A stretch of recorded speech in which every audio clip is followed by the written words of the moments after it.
Welcome.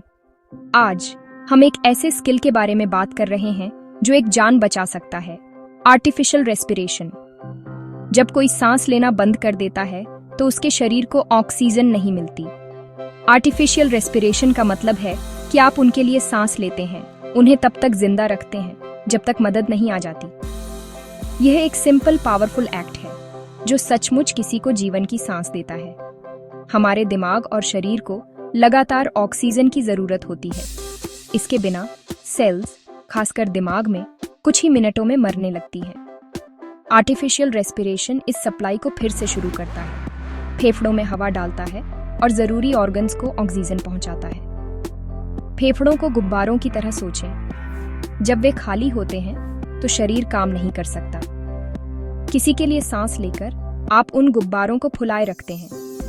यह act permanent damage को रोक सकता है और किसी को बचने का मौका दे सकता है। यह एक बेसिक फर्स्ट एड स्किल है, कोई स्पेशल इक्विपमेंट की जरूरत नहीं। आर्टिफिशियल रेस्पिरेशन को रेस्क्यू ब्रीदिंग या आर्टिफिशियल वेंटिलेशन भी कहते हैं। इसका इस्तेमाल इमरजेंसी में होता है जब सांस कमजोर हो या रुक गई हो। इस प्रोसेस को समझकर आप जान बचाने की तैयारी में पहला कदम उठा रहे हैं। अगले सेक्शंस में हम बात करेंगे कि यह स्किल क्यों जरूरी है, इसे कैसे करें और इसकी जरूरत कब होती है। याद रखें, एक व्यक्ति की सांस दूसरे के जीवन को बनाए रख सकती है। यह जीवन और मृत्यु के बीच का एक पुल है। चलिए सीखते हैं कि यह गिफ्ट कैसे दें। हमारे साथ बने रहें क्योंकि हम जरूरी बातें बताएंगे। आपका नॉलेज बहुत बड़ा फर्क डाल सकता है। जब सांस रुक जाती है तो आर्टिफिशियल रेस्पिरेशन शरीर में ऑक्सीजन बहाल करता है। ऑक्सीजन जरूरी है, इसके बिना ऑर्गन्स तेजी से फेल हो जाते हैं, खासकर दिमाग। ऑक्सीजन की कमी के कुछ ही मिनटों में दिमाग की कोशिकाएं मरने लगती है, जिससे अक्सर परमानेंट डैमेज होता है। तुरंत रेस्क्यू ब्रेथ्स इसे रोक सकती हैं, जिससे जीवन और दिमाग का काम बचा रहता है। आर्टिफिशियल रेस्पिरेशन दिल और दूसरे ऑर्गन्स को भी सपोर्ट करता है, जिससे जरूरी ऑक्सीजन के साथ खून सर्कुलेट होता रहता है।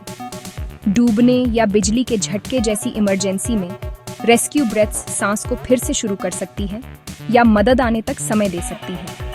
हर सेकंड मायने रखता है। आपकी तेजी से की गई कार्रवाई का मतलब जीवन हो सकता है। आप एडवांस्ड केयर के लिए एक पुल हैं। आपका इंटरवेंशन जीवन और मृत्यु के बीच का अंतर हो सकता है। आर्टिफिशियल रेस्पिरेशन करने के कई तरीके हैं। सबसे आम माउथ टू माउथ है।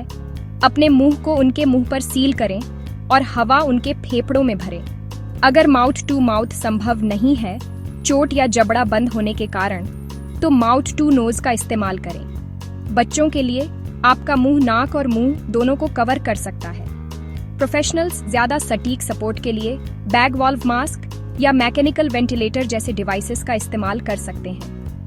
पुराने मैनुअल तरीके जैसे चेस्ट प्रेशर आर्म लिफ्ट अब पुराने और कम असरदार हैं। आज की तकनीकें सिंपल, आजमाई हुई हैं और कोई भी सीख सकता है। इन ऑप्शंस को जानने से आप किसी भी सिचुएशन के लिए तैयार रहते हैं। माउथ टू माउथ रेस्पिरेशन ऐसे करें। सबसे पहले पक्का करें कि जगह सेफ है। चेक करें कि व्यक्ति रिस्पॉन्सिव है या नहीं। अगर नहीं तो तुरंत इमरजेंसी हेल्प के लिए कॉल करें। व्यक्ति को उनकी पीठ के बल लिटा दें। हेड टिल्ट, चिन लिफ्ट, पैंतरेबाजी का इस्तेमाल करके उनके एयरवे को खोलें। नॉर्मल सांस लेने के लिए चेक करें, देखें, सुनें और 10 सेकंड तक महसूस करें। अगर वे सांस नहीं ले रहे हैं तो उनकी नाक बंद कर दें। एक नॉर्मल सांस लें, अपने मुंह को उनके मुंह पर सील करें और 1 सेकंड के लिए लगातार हवा भरें। चेस्ट को ऊपर उठते हुए देखें।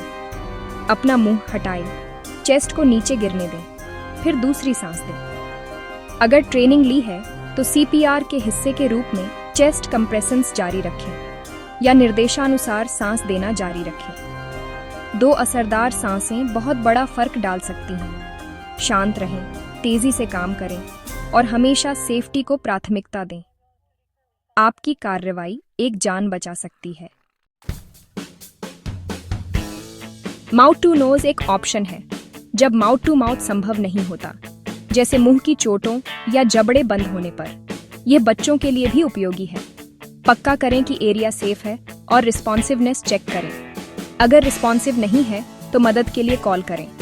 हेड टिल्ट, चिन लिफ्ट से एयरवे खोलें। इस बार मुंह बंद करें और अपने मुंह को नाक पर सील करें। 1 सेकंड के लिए धीरे से हवा भरें, चेस्ट को ऊपर उठते हुए देखें। हर सांस के बाद हवा निकलने के लिए मुंह को थोड़ा खोलें। जरूरत पड़ने पर दोहराएं। हमेशा चेस्ट की हलचल चेक करते रहें। यह तरीका जीवन बचाने वाली ऑक्सीजन पहुंचाने में उतना ही असरदार है। सिचुएशन के हिसाब से ढलें। जरूरी यह है कि फेफड़ों में हवा पहुंचे। आर्टिफिशियल रेस्पिरेशन की जरूरत तब होती है जब सांस रुक जाती है या खतरनाक रूप से कमजोर हो जाती है।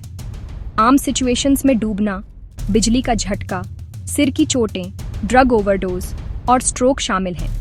इन मामलों में शरीर अपने आप ऑक्सीजन नहीं ले पाता। रेस्क्यू ब्रेथ्स दिमाग और ऑर्गन्स तक ऑक्सीजन पहुंचाती रहती हैं जब तक मदद नहीं आ जाती। यह कार्डियक अरेस्ट के दौरान सीपीआर का भी एक जरूरी हिस्सा है। चेस्ट कंप्रेशंस खून को सर्कुलेट करते हैं, जबकि रेस्क्यू ब्रेथ्स ऑक्सीजन जोड़ती हैं। कोई भी सिचुएशन जिससे बेहोशी और सांस रुकना होता है, जैसे दम घुटना, एलर्जी रिएक्शंस, घुटन, तुरंत कार्रवाई की मांग करती है। आपका इंटरवेंशन त्रासदी को रोक सकता है। संकेतों को पहचानें और काम करने के लिए तैयार रहें। आर्टिफिशियल रेस्पिरेशन और सीपीआर आपस में जुड़े हुए हैं, लेकिन अलग हैं। आर्टिफिशियल रेस्पिरेशन तब के लिए है जब दिल धड़क रहा हो, लेकिन सांस रुक गई हो। आपका लक्ष्य ऑक्सीजन देना है। सीपीआर कार्डियक अरेस्ट के लिए है, जब दिल और सांस दोनों रुक गए हों। सीपीआर चेस्ट कंप्रेशंस, खून को सर्कुलेट करने के लिए, को रेस्क्यू ब्रेथ्स, ऑक्सीजन जोड़ने के लिए के साथ जोड़ता है। आर्टिफिशियल रेस्पिरेशन के लिए सेफ्टी, रिस्पॉन्स, एयरवे, सांस लेने की जांच करें और अगर पल्स हो तो सांस दें। सीपीआर के लिए अगर पल्स और सांस नहीं है तो कंप्रेशंस और सांसें शुरू करें। 30 कंप्रेशंस, फिर 2 सांसें। आर्टिफिशियल रेस्पिरेशन का इस्तेमाल तब करें जब केवल सांस लेने की समस्या हो। सीपीआर का इस्तेमाल तब करें जब दिल और फेफड़े दोनों रुक गए हों। अंतर जानने से आप सही मदद दे पाते हैं। इमरजेंसी में तेजी से काम करें और सही स्टेप्स फॉलो करें। आपका नॉलेज जीवन बचा सकता है। आपकी सेफ्टी सबसे पहले है। मदद करने से पहले हमेशा खतरे के लिए चेक करें। असुरक्षित जगहों में न जाएं। जरूरत पड़ने पर प्रोफेशनल्स को बुलाएं। रेस्क्यू ब्रीदिंग के दौरान इन्फेक्शन के रिस्क को कम करने के लिए बैरियर डिवाइस जैसे फेस शील्ड या पॉकेट मास्क का इस्तेमाल करें। अगर उपलब्ध न हो तो तय करें कि आप आगे बढ़ने में कंफर्टेबल हैं या नहीं। एयरवे खोलते समय धीरे से करें, खासकर अगर आपको सिर या गर्दन की चोट का शक हो। अगर ट्रेनिंग ली है तो जॉ थ्रस्ट पैंतरेबाजी का इस्तेमाल करें। आगे कोई नुकसान न पहुंचाए। सावधानी से काम करें। इमरजेंसी केयर थका देने वाली हो सकती है। अगर संभव हो तो किसी और ट्रेंड व्यक्ति के साथ बारी बारी से करें। बाद में अपने अनुभव के बारे में किसी से बात करें। अपनी देखभाल करना जरूरी है। एक शांत, सेफ रेस्क्यूअर सबसे असरदार जान बचाने वाला होता है। आर्टिफिशियल रेस्पिरेशन हर किसी के लिए एक स्किल है, सिर्फ मेडिकल प्रोफेशनल्स के लिए नहीं। इमरजेंसी कहीं भी किसी के साथ भी हो सकती है। पहले कुछ मिनट बहुत जरूरी होते हैं और आप जीवन और मृत्यु के बीच का अंतर हो सकते हैं। अगला कदम उठाएं। एक सर्टिफाइड फर्स्ट एड और सीपीआर कोर्स के लिए साइन अप करें। हैंड्स ऑन ट्रेनिंग कॉन्फिडेंस और मसल मेमोरी बनाती है। एक ऐसी दुनिया की कल्पना करें जहां हर कोई ये स्किल्स जानता हो। अनगिनत जानें बचाई जा सकती हैं। आर्टिफिशियल रेस्पिरेशन और सीपीआर सीखकर आप जीवन बचाने की चेन में एक जरूरी कड़ी बन जाते हैं। आपकी कार्रवाई किसी को जीवन का दूसरा मौका दे सकती है। इंतजार न करें, ट्रेनिंग लें, एक फर्स्ट एड किट पास रखें और दूसरों से इन स्किल्स के महत्व के बारे में बात करें। जीवन की सांस देने की क्षमता अनमोल है। तैयार रहें, कॉन्फिडेंट रहें, वह बने जो आगे बढ़ता है। आप अपने समुदाय में एक हीरो बन सकते हैं। आप एक जान बचा सकते हैं।